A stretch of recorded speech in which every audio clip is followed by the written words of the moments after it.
Hey there, BrewTubers. Okay, I'm kind of new to this video thing here.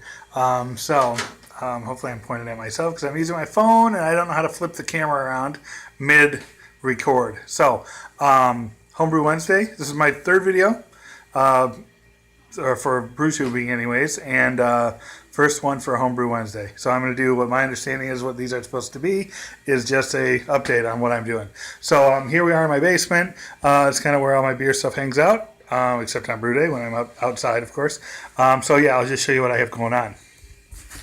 Okay, here I have these little crawl spaces in my basement, so I kind of use this one as a fermentation area because it stays pretty cool in the summer, and it stays pretty constant all year long, actually.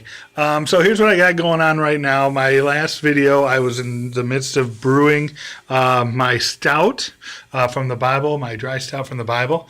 And what I did, I meant it to be a double batch, which to me was going to be 10 gallons. And even though I think the recipe is really for something larger than 5, so it was probably supposed to be more like 12 gallons or something.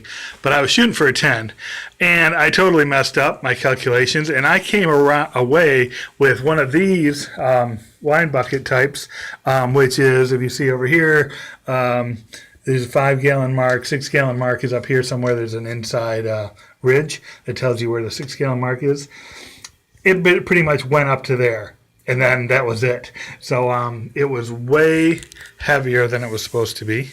In fact, my original gravity came out to 1.09, and so it was like really stout.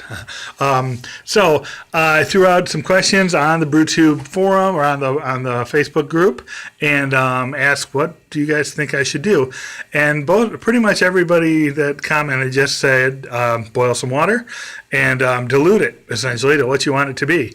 And so that's what I did. So I got out I have this one here, which is about a 6-gallon, and then I grabbed this 3-gallon carboy.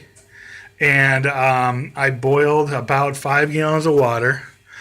And then what I did then is I got my siphon out, and I siphoned this down to about the 4-gallon mark. So I took 2 gallons out of that, siphoned out of here and into there. And then I took that boiled water, and I topped this off. So I added a gallon to this one, and I added a gallon to that one, or 2 gallons to this one. So that means... the math worked out to hit 10 gallons, I think. Because if I have 2, so it's basically 1 part water to 2 parts beer of heavy beer, and to the same with this one. If I took 4 gallons and I added 2 more to it, so that would be 6, which would be 2 parts beer, 1 part water, 2 gallons of beer, 1 gallon of water. So they should be diluted to nearly the same amount. I didn't take like super crazy, measurements, but I just kind of eyeballed it. And then what I did is I just put my airlocks back on, and that one's chugging away right there. And this one I saw like later that evening. It was starting to foam up, and I thought I better put on a blow-off tube, and I'm glad I did, because as you see, it blew off. And it chugs right along and into there. And the airlock's just sitting there. It's not really doing anything. It was the airlock that was there. So that makes sense. So that's just basically sitting there waiting for a time like this when the corrosion's died down, and I can replace it if I want to. So anyways, that's how that turned out.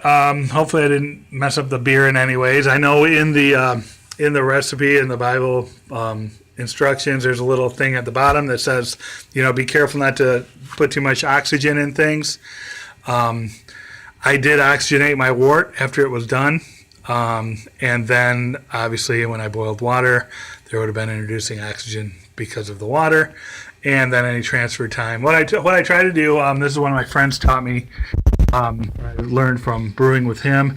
He runs he has an extra valve on his CO2 that he runs a line into anything he's going to be siphoning into, whether it be a keg or a carboy, and he'll basically just purge it with CO2 first before he filled it in. So I did do that with this. I ran some CO2 in here before I racked it over. So hopefully that cut down on any oxygenation. Okay, well, there we go. Hit the 5-minute mark on this video, so I'm trying to keep these things sort of short. That's what I got going on. Thanks for watching, guys. Thanks for all your input and help, answering questions or whatever. And so there it is. First Homebrew Wednesday. Cheers, 17. Happy brewing and all that.